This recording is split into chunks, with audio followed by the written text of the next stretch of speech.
Salve, salve galera do InfectoCast, aqui é o Jordan. E aqui é o Clíger. E hoje, nesse clima chuvoso, né, de São Paulo, a gente vai falar sobre um tema muito pertinente, que é a leptospirose. Estamos chegando aí no final do ano, uma época que chove todos os dias praticamente, não só aqui em São Paulo, mas em várias regiões aí do país. E ter o conhecimento dessa doença, que é mais endêmica nessa época do ano, é muito importante. Então, o que é a leptospirose, né? É uma síndrome, então, ela foi descrita pela primeira vez em 1886 pelo Weil ou Weil, a gente não sabe direito como que fala o nome dessa pessoa.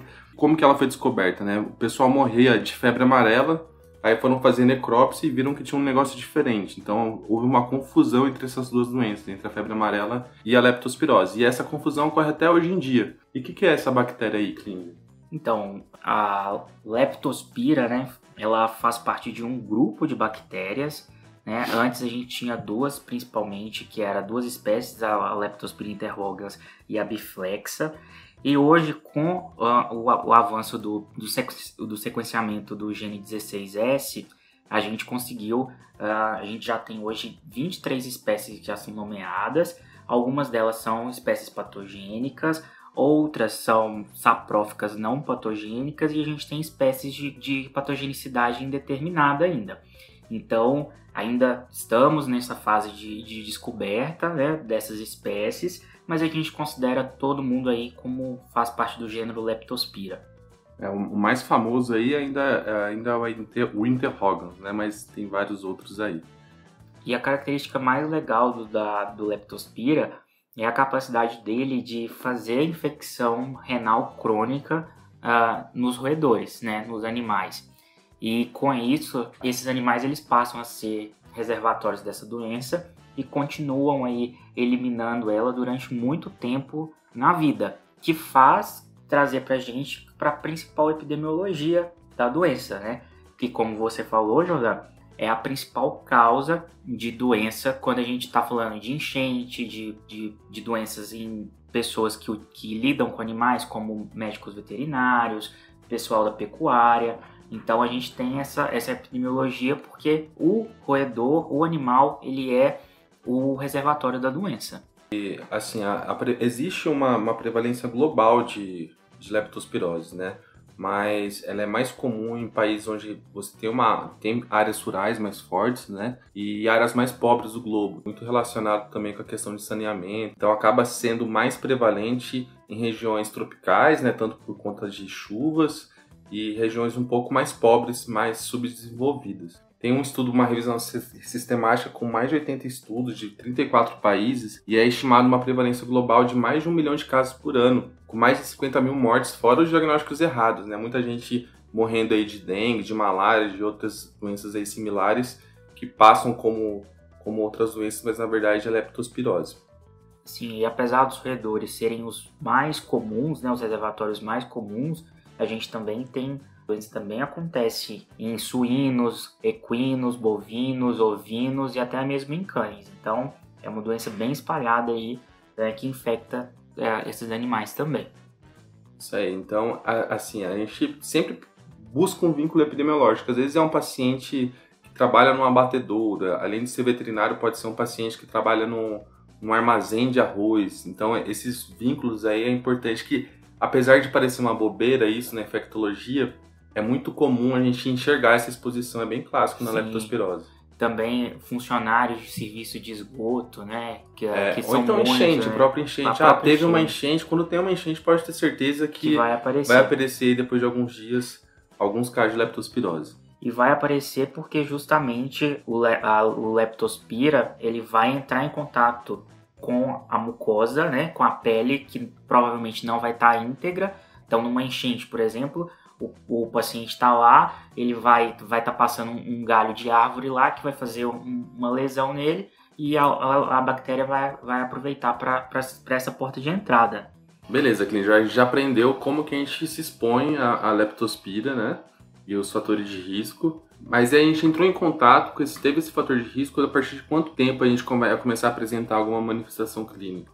Então, o período de incubação da doença vai variar de 1 a 30 dias e mais frequentemente, que a gente vê na prática, de 5 a 14 dias. E aí o mais interessante é a gente saber que essas manifestações clínicas elas são variáveis E elas vão desde formas assintomáticas e oligoassintomáticas até quadros clínicos graves associados a manifestações fulminantes. A gente vai dividir as fases da doença didaticamente em duas, porque a gente não vê tanta correlação assim na clínica, no nosso dia a dia, tá? Exato. Isso é muito clássico, né, Klinger? Primeiro o paciente tem isso, depois tem uma defervescência, depois ele apresenta uma fase imune, mas raramente o paciente sabe disso, ele leu essa parte do livro e a maioria das vezes a gente não consegue diferenciar isso muito bem. Às vezes o paciente tem uma mistura de sinais e sintomas, tanto da fase aguda quanto da fase já mais imune. Mas vamos ensinar como os livros ensinam e até pra gente ter um pouco do raciocínio aí clínico. Uma coisa que é boa é que mais de 90% dos pacientes vai ter uma doença autolimitada. Então esses casos mais graves aí vão ser cerca de 10% dos casos. Então a gente vai dividir as fases da doença na fase precoce, ou também chamada de leptospirêmica, e na fase tardia ou fase imune, tá?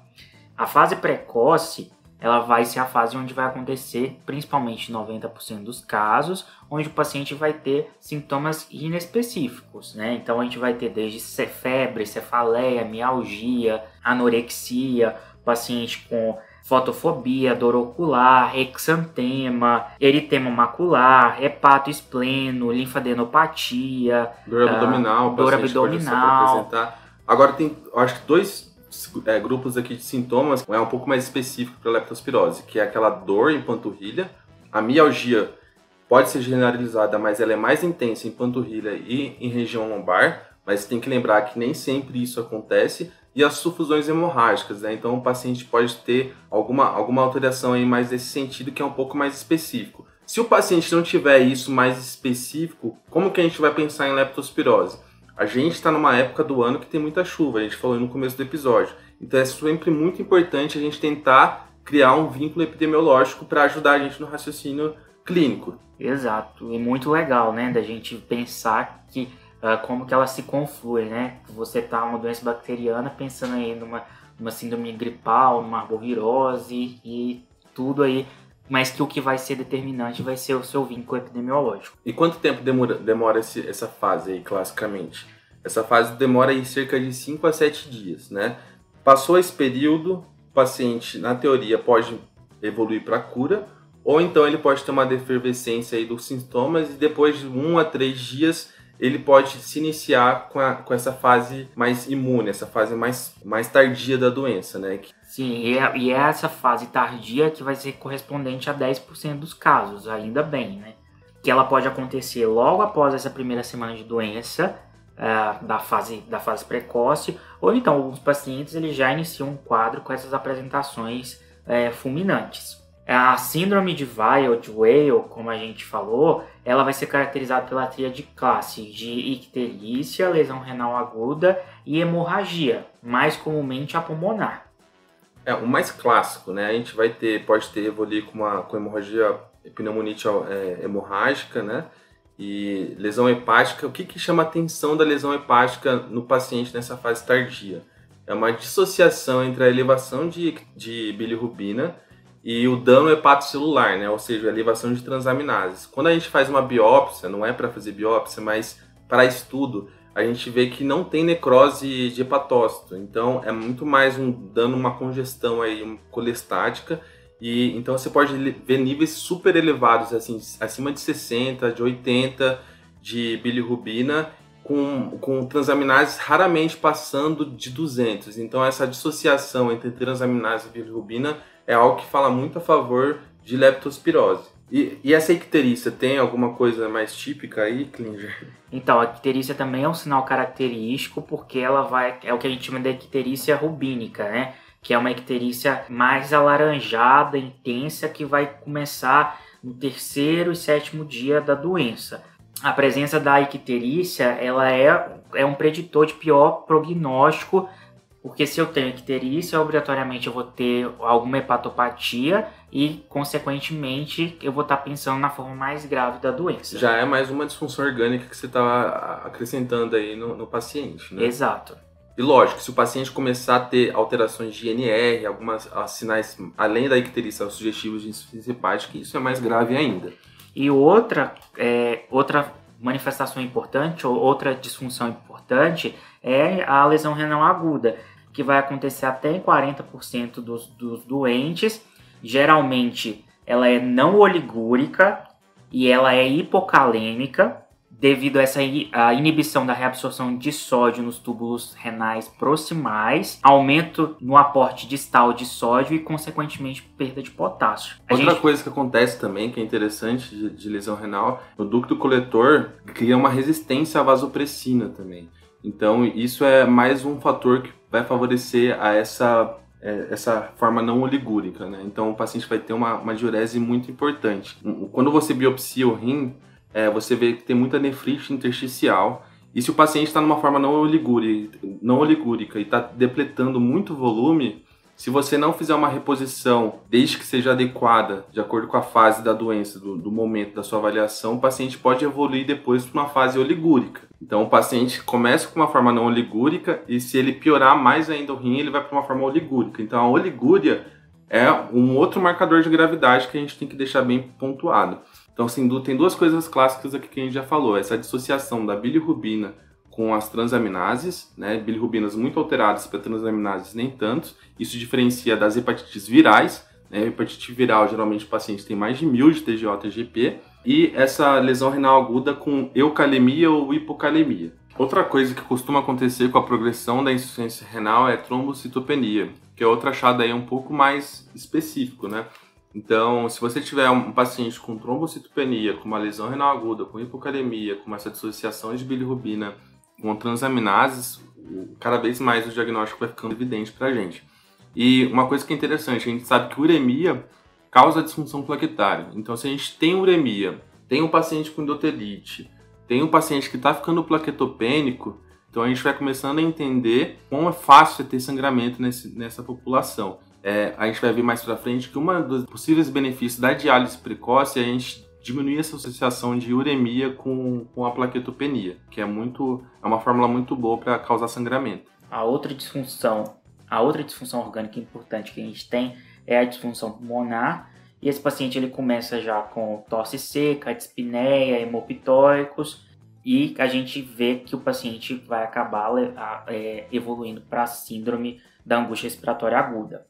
E essa síndrome pode acontecer, inclusive, na fase mais aguda da doença, mesmo na ausência de lesão hepática ou lesão renal.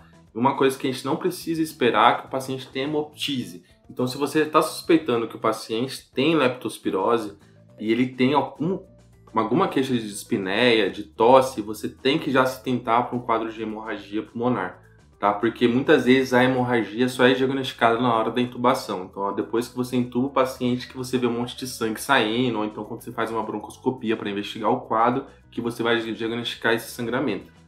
E por fim, assim, eu acho que o último órgão que é importante a gente dar uma ressaltada é o coração, né? Insuficiência cardíaca secundária à leptospirose é raro, mas achados no eletrocardiograma, a arritmia é algo extremamente prevalente. Então, nos pacientes que estão internados em UTI, é muito comum você ter algum grau de arritmia. Mais de 50% dos pacientes que estão em monitorização contínua vão desenvolver algum tipo de arritmia ao longo do curso da doença, nem que seja uma FA, um flutter, ou então arritmias um pouco mais graves. Então, é algo que a gente tem que ficar muito atento. E, na verdade, por último agora é a meningite asséptica, né? Nessa fase é muito comum o paciente ter uma cefaleia bem intensa, geralmente é causada por uma meningite asséptica. Lógico, não é preciso ficar fazendo líquor, mas se a gente fizesse, a gente viria algum grau aí de celularidade aumentada e aumento de proteína.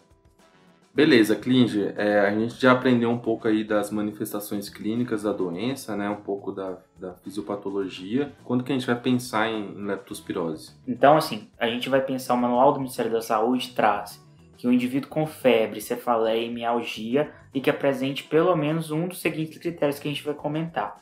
O primeiro critério é o vínculo epidemiológico, né? Sugestivo de 30 dias anterior. Então, é o paciente que teve exposição a enchente, alagamento, lama, exposição a esgoto, fossa, lixo, entulho.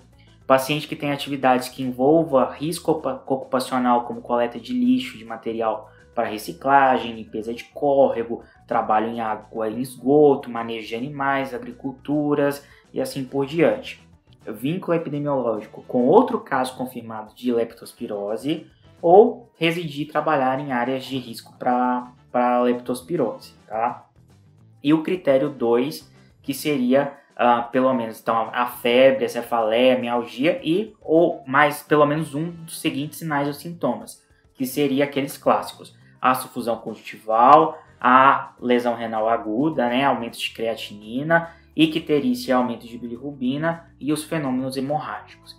Então, a gente tem o quadro geral, a febre, cefaleia e mialgia, com o vínculo epidemiológico ou com esses quadros clínicos da leptospirose. E aí, Jordão? Agora a gente já sabe quais são os critérios para a gente pensar, né? Para a gente pensar na leptospirose. Como que eu faço o diagnóstico? Quais exames que eu peço? Então, assim, o diagnóstico laboratorial a gente vai raciocinar na clínica, né? A gente falou que a primeira fase da doença é a fase leptospirêmica e a segunda fase da doença é a fase imune. Então, na fase leptospirêmica, que é a fase inicial da doença, a gente vai tentar recuperar o agente, né? Existem vários métodos diagnósticos nessa fase, mas todos eles são ruins, tá? Tem cultura para recuperar a leptospirose? Até existe, né? O método mais correto é a gente pegar 2 gotas de sangue, colocar na beira-leito, no meio de cultura, um meio de cultura super específico que a gente não tem disponível, botar para incubar, que vai ter que ficar incubando por várias semanas até você ter o diagnóstico. Por esse método, o paciente, se você for depender disso para tomar alguma conduta, o paciente já vai ter morrido. Então, não adianta muito. Técnicas de biologia molecular para confirmar o diagnóstico nessa fase até existem, mas não são disponíveis, não são padronizados. Então, a gente tem uma carência muito grande de diagnosticar os pacientes nessa fase da doença.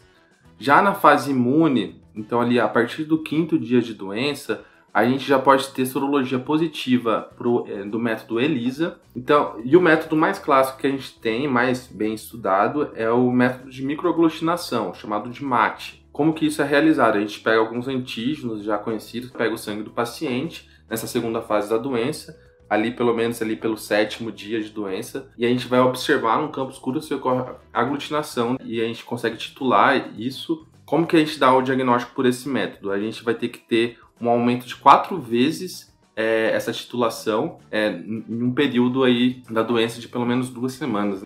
Ou títulos isolados acima de 1 para 800, a gente considera também o paciente como diagnóstico, e títulos isolados acima de 1 para 200 são considerados altamente subjetivos.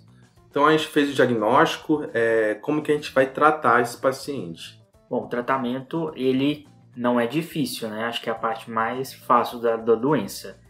Bom, como é uma doença bacteriana, a gente vai ter que dar antibióticos terapia, tá?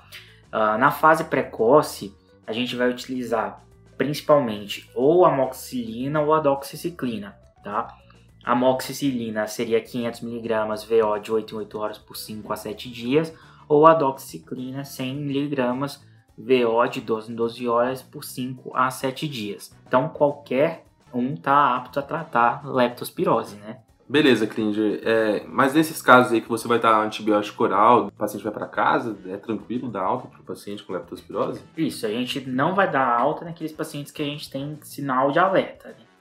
Os sinais de alerta vão ser, então, que a gente vai lembrar sempre das disfunções orgânicas. Então, se eu tenho dispneia, tosse ou taquipneia, alterações urinárias, principalmente oligúria, fenômenos hemorrágicos, incluindo hemoptise, escarros hemoptoicos, hipotensão, alteração do nível de consciência, vômito frequente, arritmia, icterícia. Se o paciente apresenta um ou mais desses sinais de alerta, a gente vai prosseguir com a internação hospitalar e iniciar a antibiótico terapia endovenosa e as medidas de suporte.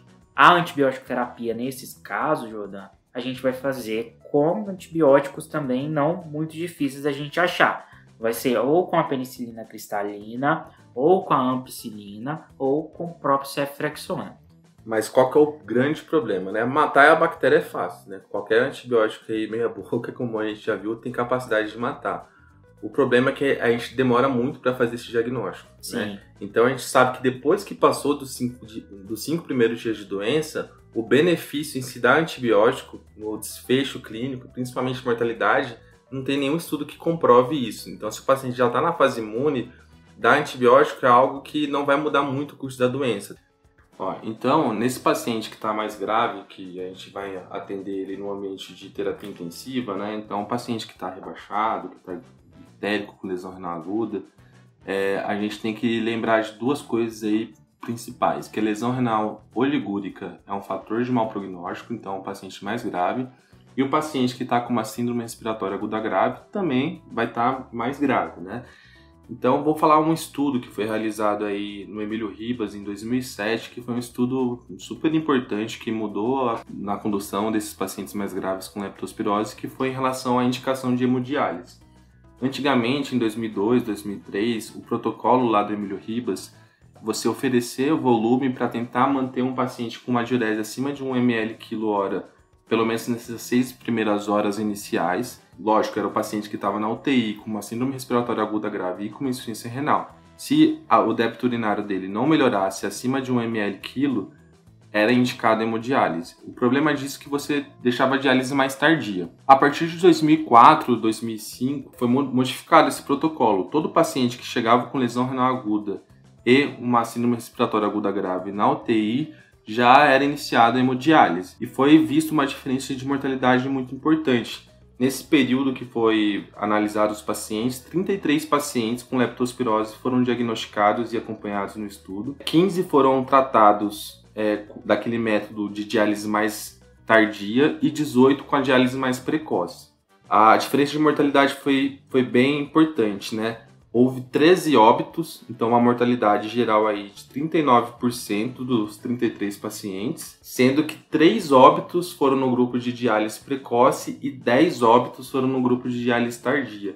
Então foi uma diferença de mortalidade muito importante. Desde esse período, então pelo menos desde 2007, a gente já tem uma resposta que sabe que a diálise precoce é fundamental aí no manejo desses pacientes, inclusive com desfecho de mortalidade. Então, como que a gente vai manejar? Voltando aqui para o nosso raciocínio clínico. A gente vai tentar separar esse paciente que está grave no paciente que tem sintomas respiratórios e os pacientes que não têm queixas respiratórias. Se o paciente não tiver queixa respiratória, é mais tranquilo.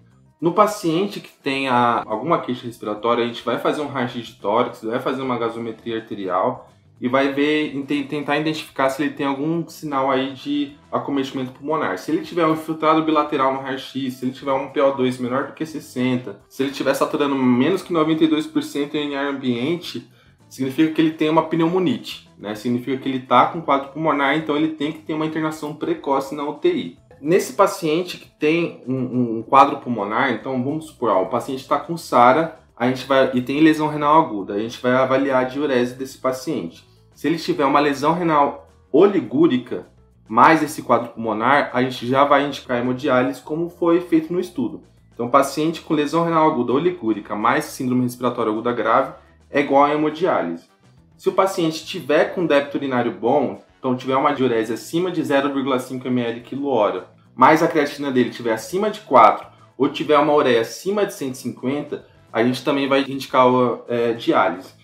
Isso porque o paciente que começa a ter muita uremia, começa a aumentar a chance de sangramento. Então, assim, lembra que a gente falou que o paciente tem placotopenia, tem extravasamento vascular. Então, se você ficar dando muito volume para esse paciente que já está com uma lesão renal aguda importante, que tem alta chance de sangramento, é muito provável que você vai piorar esse quadro pulmonar do paciente. Se o paciente não tem alteração pulmonar, mas tem uma lesão renal aguda oligúrica, você primeiro tem a chance de fazer um teste com furosemida. Se você faz um teste com furosemida e o paciente não urinou, significa que você vai ter que indicar diálise para esse paciente. Então, um paciente sem lesão pulmonar com uma lesão renal aguda oligúrica, dá tempo para a gente tentar fazer um teste de estresse com furosemida. Se tiver diurese, ok. Se não tiver diurese, a gente indica hemodiálise. E se o paciente não tiver uma lesão renal aguda oligúrica, então o paciente tem lesão renal aguda não oligúrica e não tem alteração pulmonar, então nesse cenário aí sim a gente vai fazer uma hidratação vigorosa. Então nesse cenário a gente vai tratar bem esse paciente para repor esse volume que ele está perdendo, para não deixar com que ele evolua para uma NTA e com uma insuficiência renal aí oligúrica. É meio difícil, mas tentar resumir. Paciente com síndrome respiratória aguda grave, oligúrica, a gente vai e indica hemodiálise. Paciente com síndrome respiratória aguda grave, não oligúrica, mas com uma uremia, com uma ureia acima de 150 ou uma creatina acima de 4, também é indicação de diálise. Se o paciente não tem síndrome respiratória aguda grave, mas tem uma lesão renal aguda oligúrica, a gente vai lá e vai fazer um teste com furosemida. Se não responder, a gente indica diálise. E se o paciente tem uma lesão renal aguda não oligúrica e não tem síndrome respiratória aguda grave, dá para a gente fazer um volume mais rigoroso e vai repondo as perdas desse paciente para não deixar com que ele evolua para uma NTA. Esse fluxograma a gente não tirou da nossa cabeça, tá? Tá no manual do Ministério da Saúde. Então qualquer coisa vocês podem checar lá, a gente pode postar também no nosso Instagram para ficar um pouco mais claro. Em relação à parte de ventilação pulmonar, não tem muito mistério, a gente vai fazer uma ventilação protetora, pensando em SARA mesmo, né? Então ventilar o paciente com baixos volumes correntes, um volume aí de 6 ml quilo no máximo, e sem grandes novidades em relação à ventilação protetora que a gente já conhece. O que mais que a gente tem que falar, Klinger, em relação à parte do tratamento? Eu acho que o que diferencia de um suporte intensivo geral é principalmente isso. O resto a gente vai fazendo reposição de tudo que a gente aí já imagina, né? Eu acho que a gente falou de tudo mesmo, Jordano. Quer deixar algum recado aí, Klinger? Então, lembrar que a leptospirose vai ocorrer em todo o território nacional durante todos os meses do ano, apesar de ser mais frequente nos meses chuvosos, né? Que vai favorecer a ocorrência dos surtos. E a gente tem no país, ela tem uma importância social importante, tanto social quanto econômica, por conta da sua elevada incidência, muita internação, alto custo hospitalar, perda de dias de trabalho e sua letalidade também. O que eu queria deixar de recado, que eu acho que talvez seja o mais importante, é que principalmente nessa época do ano que a gente está entrando, que é essa época da chuva, é muito importante todo paciente que chegar com uma síndrome gripal, com uma febre alta, com qualquer coisa, com mialgia, é sempre bom a gente tentar vincular esse paciente com alguma epidemiologia.